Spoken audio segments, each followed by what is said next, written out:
Hello guys, welcome back to our channel. तो आज हम थिंग्स ऑफ ब्यूटी पढ़ने वाले हैं जो कि जॉन कीट्स ने लिखी है। सबसे पहले हम पोएट के बारे में जान लेते हैं। जो जॉन कीट्स है वो लंदन में बॉर्न हुए थे 1795 में और रोम में 1821 में उनकी डेथ हो गई थी due to tuberculosis in age of 25। वो काफ़ी रोमांटिक पोएम है और at the last of the end of century उनकी जो पोएम्स है वो इंग्लिश लिटरेचर के जो दूसरे ऑथर्स हैं उनको काफ़ी इन्फ्लुएंस किया इनकी पोएम्स ने। और जैसे प्री रैफेलाइट ब्रदरहुड और इंसाइक्लोपीडिया ब्रिटानिका जो है 1888 में उन्होंने one of the final masterpiece का जो टाइटल है वो उनको दिया। जैसे ही रोमांटिक राइटिंग्स जो है ये लिखते हैं उनमें काफ़ी सेंसुअलिटीज़ होती हैं और लेकिन ये काफ़ी नेचुरल राइटिंग्स भी लिखते हैं जिसमें हम एक्सट्रीम इमोशन देख सकते हैं, नेचुरल इमेजरी का।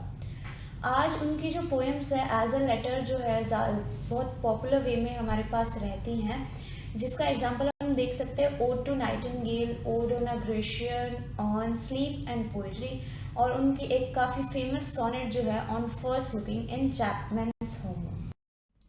अ थिंग ऑफ ब्यूटी का पोएटिक बैकग्राउंड जो है वो ये है कि ये जो है ग्रीक माइथोलॉजी पे बेस्ड है। इसमें एक शेफर्ड होता है जिसका नाम एंडीमियन होता है और उसके अंदर एक क्वेस्ट होता है कि वो डियाना को प्यार करता है, लेकिन एक अर्ली मेडन होती है उसके प्यार में पड़ जाता है, लेकिन बाद में उसे ये पता चलता है कि वो ही डियाना है। पोएम देख लेते हैं।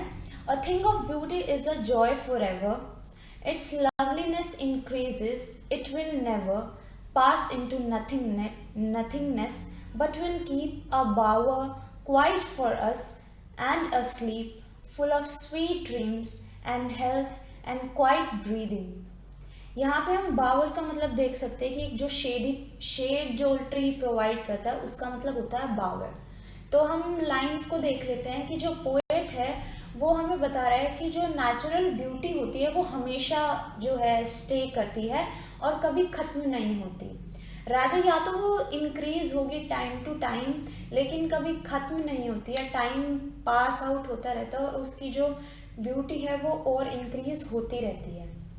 Poet for the poet beauty जो है एक ब्यूटीफुल शेडेड ट्री की तरह है, जहाँ पे जो ट्री है हर चीज़ को जो है हर क्रीचर को जो है वो शेड प्रोवाइड कर सकता है, जहाँ पे वो पीसफुली सो सकते हैं, अपनी गुड हेल्थ को एंजॉय कर सकते हैं, सपने देख सकते हैं।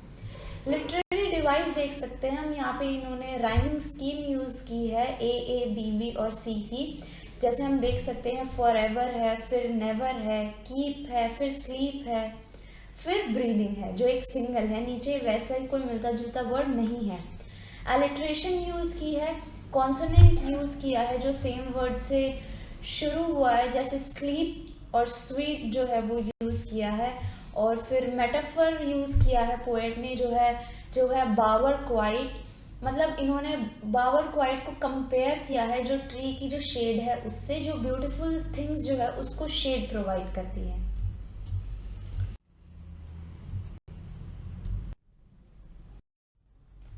नेक्स्ट हम देख लेते हैं।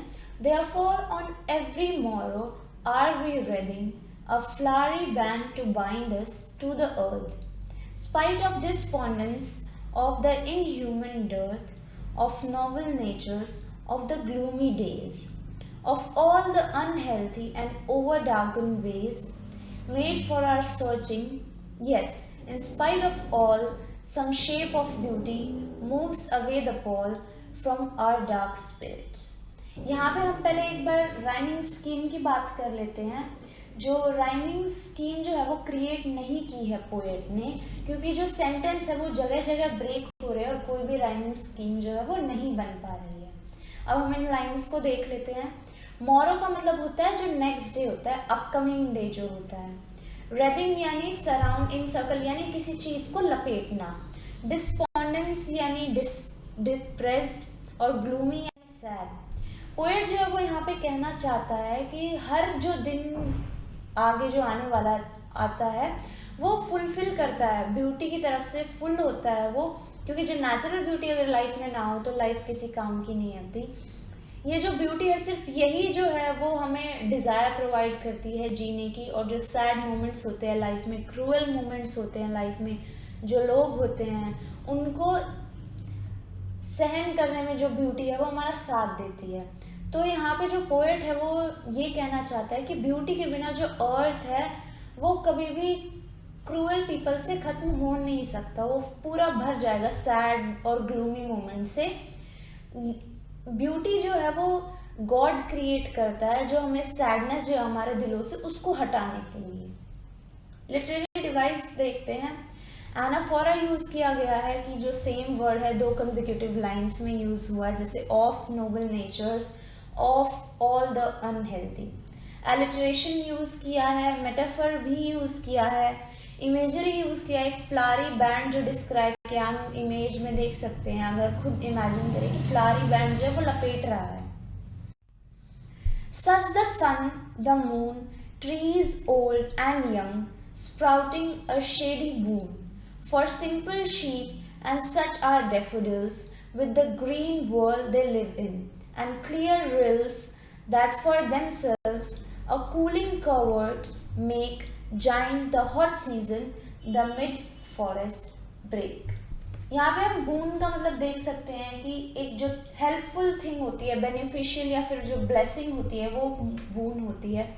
और रिल्स का मतलब जो पानी की जो स्मॉल स्ट्रीम्स या फिर जो झरना होता है वो रिल्स होती है।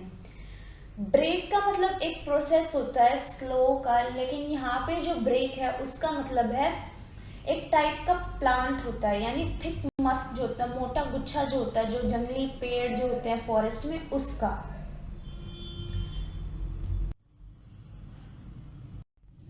यहाँ पे फिर जो पोएट है वो डिस्क्राइब करता है कि जो ब्यूटीफुल थिंग्स है जो अर्थ पे प्रेजेंट है वो है सन, मून, ट्रीज, फ्लावर्स जो कि डैफोडिल्स हैं पोएट ने डिस्क्राइब किया, और रिवर। पोएट जो है वो कहता है कि ये जितनी भी थिंग्स हैं ये एक ब्लेसिंग की तरह है हमारे लिए, जो हर क्रीचर को प्रोवाइड की गई है अर्थ पे। वो फर्दर डिस्क्राइब करते हैं कि जो ट्रीज है वो हमें शेड प्रोवाइड करते हैं, फ्लावर्स प्रोवाइड करते हैं, अपनी जो ब्यूटी है वो प्रोवाइड करते हैं, और जो रिवर है वो कूलनेस प्रोवाइड करती है अपने समर डेज में। जितने भी ये सारी चीज़ें हैं ये ब्यूटी है नेचर की, जो हमारे लिए एक ब्लेसिंग है, एक बून है। लिटरेरी डिवाइस जो है एलिट्रेशन जो है वो यूज हुई है इसमें, जैसे एस यूज हुआ है स्प्राउटिंग शेडी में, सिंपल में, शीप में, और सी यूज किया है कूलिंग कवर्ड में।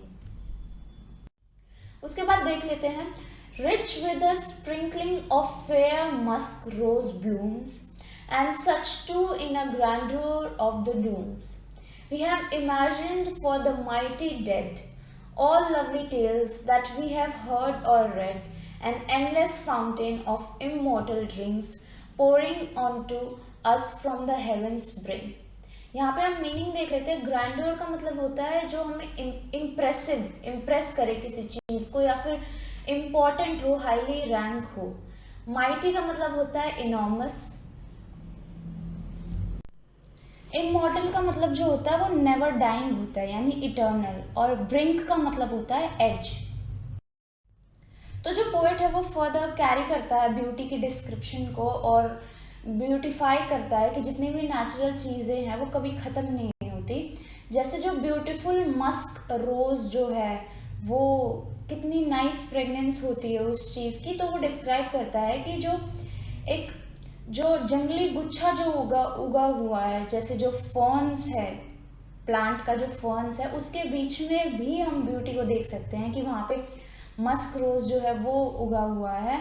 और फिर वो डिस्क्राइब करते हैं कि जो हम कहानियाँ सुनते हैं माइटी वॉरियर्स की, जो कभी हम सुनते हैं कहानियों में या फिर कभी हमने पढ़ा भी होता है कि वो हमेशा जीते हैं ह्यूमैनिटी के लिए।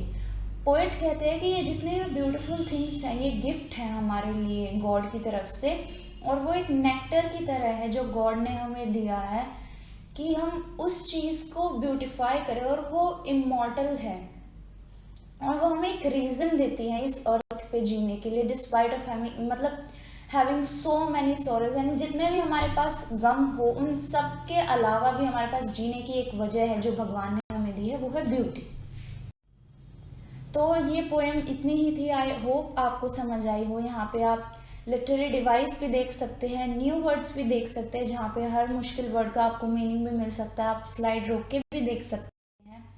कुछ इम्पॉर्टेंट क्वेश्चंस जो है एग्ज़ाम में जो आपकी हेल्प कर सकते हैं वो यहाँ पे हमने प्रोवाइड किए हैं। आप स्लाइड रोक के ज़रूर इन्हें देखिएगा। So that was all in the video. I hope आपको वीडियो अच्छी लगी हो। तो अब हम नेक्स्ट टाइम मिलेंगे। Till then take care. Thank you.